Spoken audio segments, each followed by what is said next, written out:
This story begins with the Adderall. I am referring to the pills that entered my life, as they did so many lives, when I was 18 years old, and stayed lodged there until I was 30. These pills seemed to offer me pure, distilled attention anytime I needed it, to compensate for whatever I imagined my deficiencies in that department to be. And, like any love story, I remember everything about the moment it began. In 2000, I was a freshman at Brown University. One night, still in our first term, I'd come to complain to a friend about the situation in which I found myself, an essay due the following afternoon on a book I had yet to read. All around us, her clothes were strewn messily on her dorm room floor. "Do you want an Adderall?" she asked. "I can't stand them. They make me want to stay up all night doing cartwheels in the hall." Could there be a more enticing description?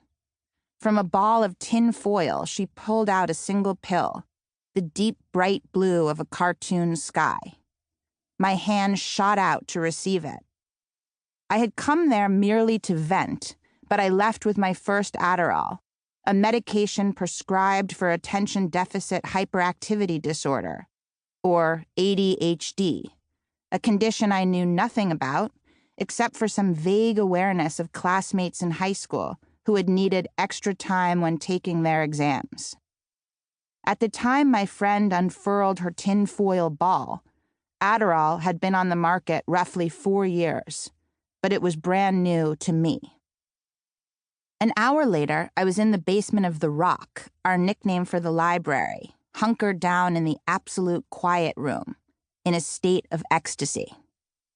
The world fell away. It was only me, locked in the passionate embrace of the book in front of me and the thoughts I was having about it, which tumbled out of nowhere and built into what seemed a pile of riches. When dawn came to Providence, I was hunched over in the grubby lounge of my dormitory, typing my last fevered perceptions, barely aware that outside the window, the sky was turning pink. I was alone in my secret new world, and that aloneness was part of the great intoxication. I needed for nothing and no one.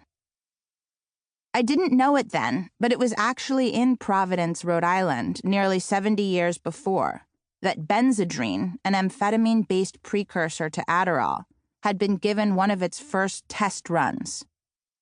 In 1937, at the Emma Pendleton Bradley Home for Disturbed and Difficult Children, Dr. Charles Bradley performed the first of 2 experiments to test the effects of Benzedrine on children. The pills were created as decongestants, but were also known to boost moods in adults. Dr. Bradley was surprised by the results. The kids calmed down, became less rowdy and raucous, and seemed to gobble up their school lessons with relish. They became, in other words, rapturously, singularly focused. Like those difficult children before me, I would experience this same sensation again and again over the next 4 years, whenever I could get my hands on Adderall, which was frequently, but not, I felt, frequently enough. There were ways of getting more, each of them shrouded in a thick ethical dinginess.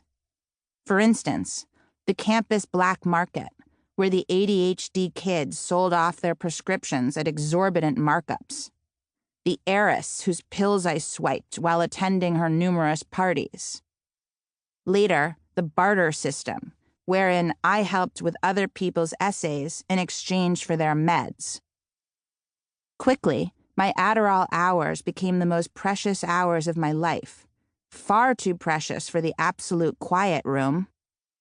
I now needed to locate the most remote desk in the darkest, most neglected corner of the upper-level stacks, tucked farthest away from the humming campus life outside. That life no longer interested me. Instead, what mattered, what compelled, were the hours I spent in isolation, poring over, for instance, Immanuel Kant's thoughts on the sublime. I read and reread the lines. The text was difficult, but my attention was now unflagging, bionic. The single greatest impediment to comprehension had been removed. The Kantian enigma clicked into place. To keep listening to this audiobook, I've left you a link in the description so you can do it, at no cost thanks to Audible's 30-day free trial.